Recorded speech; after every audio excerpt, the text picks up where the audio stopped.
ফটিকছড়িতে ভারী বর্ষণ এবং পাহাড়ি ডলের 18 ইউনিয়ন 2 পৌরসভা নিম্নাঞ্চল প্লাবিত।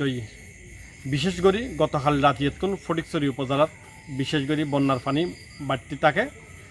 আজি ফটিকছড়ি উপজেলার বাগান বাজার, দাঁতমারা, নারায়ণহাট, বুচপুর, সুন্দরপুর, সমিতিরহাট, রোসাঙ্গিরি, নানপুর, সোবিল, নাজিরাট পৌরসভা, ফটিকছড়ি পৌরসভা এবং লালাং ইউনিয়নত সবচেয়ে বেশি বন্যা দেখা দিয়ে এখনও পর্যন্ত নতুন নতুন এলাকা প্লাবিত।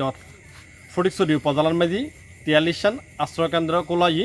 এই 43 কেন্দ্রের মাঝি 5,000 মানুষ আশ্রয় লই বলে আর উপজেলার নির্বাহী অফিসার মোহাম্মদ মোজাম্মেল হক চৌধুরী জানাই।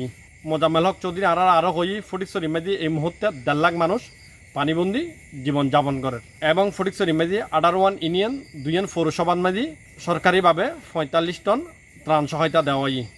আদি এর সার্বিক পরিস্থিতি এই পর্যন্ত। Anwar Hossain Farid, C+ TV, Fatikchhari, Chittagong.